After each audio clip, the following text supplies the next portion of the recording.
Yo there champs, now today let's have a look at the ROG Strict Scar 2 GL704. I have a deal for you guys. If you're stuck with Windows Home and you want to get Windows Pro, or you just want cheap office keys, gaming keys, or gift card vouchers, head on down to 09, look in the description for the links and a discount code to get even more of a discount. Now this is the 17-inch version of the Scar 2. Although they're not the most portable, they give you the best gaming experience. Generally speaking, they usually have the better cooling, and the biggest thing is that 17-inch display, right? Big screen, you get more immersed in the game. So if you're choosing between the two, 15 and 17 inch, if portability isn't really much of a factor, and there are some big 15 inches out there, go for the 17 inch all the time. Always go for the 17 inch. And this Scar 2 here is definitely worth considering. Very affordable for a gaming laptop. I've seen them here in Australia starting at $2,600. Seen them in the US, I think it was like $1,700, and it had like a backpack and stuff like that. I'll leave a link in the description. You know, I've been reviewing a lot of laptops recently that are friggin' just insane sort of prices. And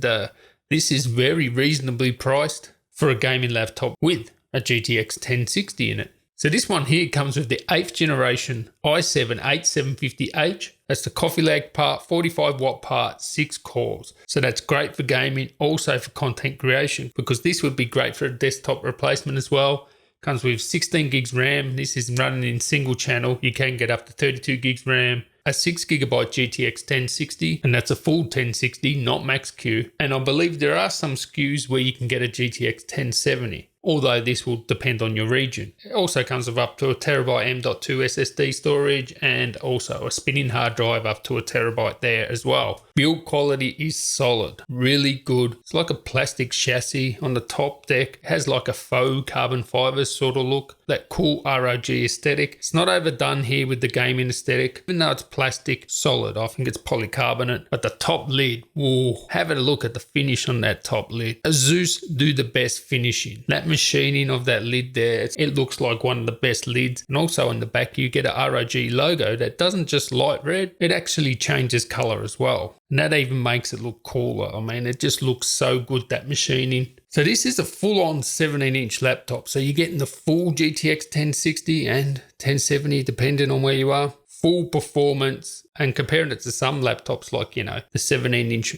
Alienware, it's much thinner, slimmer, super thin bezels, smaller footprint. So it is one of the more modern 17-inch laptops. Comes in at 2.9 kilos, 26.4 millimeters thick. And what makes it stand apart from other 17 inches is that thin bezel display and the performance of the display. I'll get to that later. You got all the ports you want. Oh, did I say that? No, you're missing Thunderbolt 3. That's the one port it is missing. You do get one USB 3.1 Type C, 4 USB 3.1 Type A's, mini display port 1.4, HDMI 2.0, gigabit Ethernet, audio combination jack, and an SD card reader, which is really handy, especially if you're going to use it for a desktop replacement. So you have stereo speakers here, and also uses a ASUS Sonic Studio with uphold injection. Good solid speakers, a really nice sound. The keyboard is really good, 1.8mm travel. You have 4 RGB backlit lighting zones in this, and of course this syncs up with Aura Sync. You have a number pad as well, so it is shifted a little bit to the side, but very good typing experience. When I come from shallow key laptops to this, it's like heaven on your fingers. The trackpad is also decent too.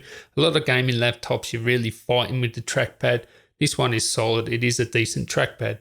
Now the display is one of the best displays I've seen on a gaming laptop. Those super thin bezels, 144 Hz, 3 millisecond response. It's IPS type because LG own the IPS name, but it's an IPS type panel. This is the fastest IPS panel I've seen on a gaming laptop, 3 millisecond response. Usually they're around 5 for IPS panels, so you get a cracking display. Couple that with the thin bezels, 17 inches, super connected feeling of 144 Hz, very color accurate, crisp, pop. It just is a fantastic screen for gaming. You can even content create with it because it is very color accurate, 100% sRGB, and I'll give it that, measured pretty much that. It is one of the killer features of this laptop. You're going to love this display. But one of the downsides to a big 17-inch display that's 144 Hz and the size of the battery, which is 66 watt hour, is the battery life isn't great. Gaming laptops generally don't have great battery life, and you get around 3.5 hours battery life with this, and you're lucky to get much change over an hour when you're gaming. So it's got enough battery life to get things done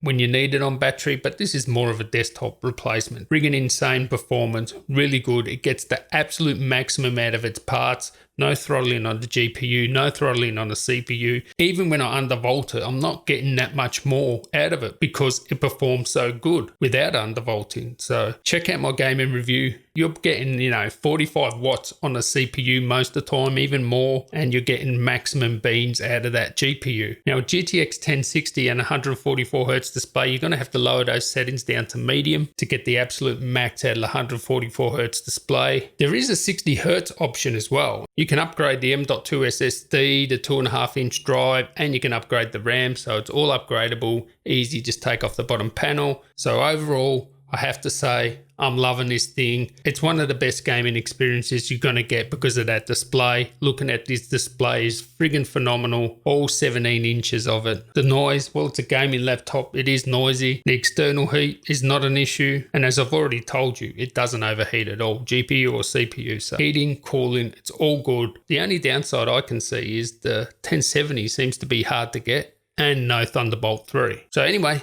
I'd like to thank you guys for watching. If you're new around here, come on, sub up, get on the woo train, and until next time guys, tally ho.